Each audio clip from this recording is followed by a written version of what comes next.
علیہ وسلم کے جو لشکر کے حوال ہیں وہ بھی میں آپ کے سامنے رکھتا ہوں، لیکن ان مجبوریوں کے باوجود اللہ رب العزت نے بعض ایسے واقعات، ایسی چیزیں پیش آئیں کہ کفار کے لشکر کے اندر آپس میں پھوٹ ضرور پڑ گئی۔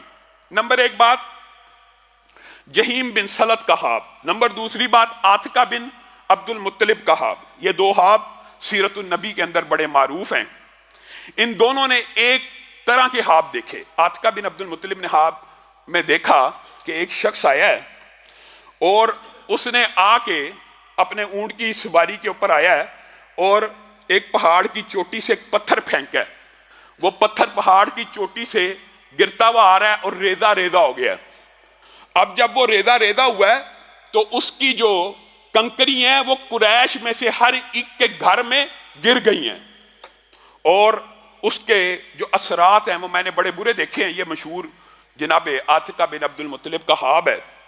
جب یہ خواب انہوں نے سنایا تو ابو جہل نے کیا جملہ کہا؟ ابو جہل نے کہا عبد المطلب میں پہلے، بنو عبد المطلب میں پہلے ایک نبی ہوا کرتا تھا، اب نبیہ بھی پیدا ہو گئی ہے، یہ تمہیں ڈرانے کے لیے اس طرح کے خواب سناتی ہے، یہ تمہیں ڈرانے کے لیے ایسے خواب سناتی ہے۔ اور یہ معروف واقعہ جس نے تفصیل سے پڑھنا ہو تو عباس کو بڑا غصہ لگا اور انہوں نے کہا پہلے تو نے ہمارے بنو عبد المطلب کے مردوں کو یہاں سے نکال دیا، اب تو ہماری عورتوں کے بارے میں بھی بکواس کرتا ہے، اپنی زبان کو لگام دے۔ خیر ایک یہ خواب تھا جس کی وجہ سے کفار کے دلوں کے اندر ہیبت بیٹھ گئی۔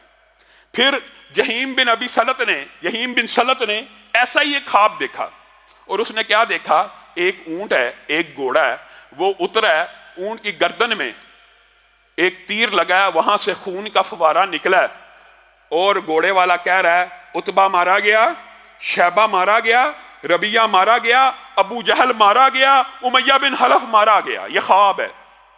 اس کا جواب بھی ابو جہل نے یہی دیا کہ بنو عبد المطلب میں ایک اور نبی پیدا ہونے لگا، یہ تمہیں ڈرانے کے لیے کہہ رہے ہیں۔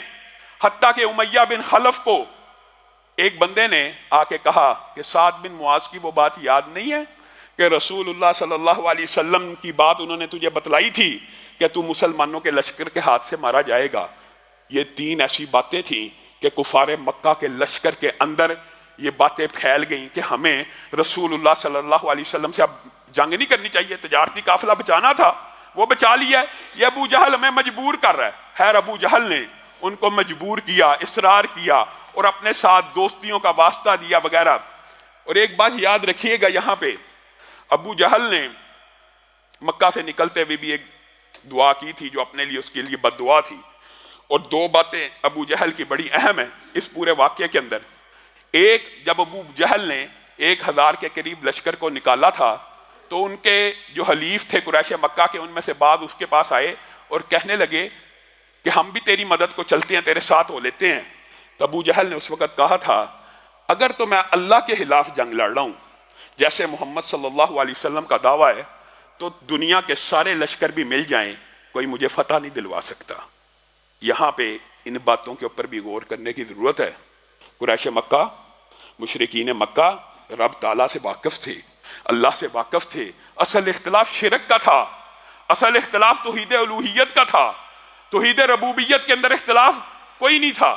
یہ بات میں بارہا آپ کے سامنے رکھ چکا ہوں، اور کہنے لگا اگر میں اس رب کے خلاف اور اس اللہ کے خلاف جنگ نہیں لڑ رہا تو میرا یہ 1000 کا لشکر پھپتی کستے ہوئے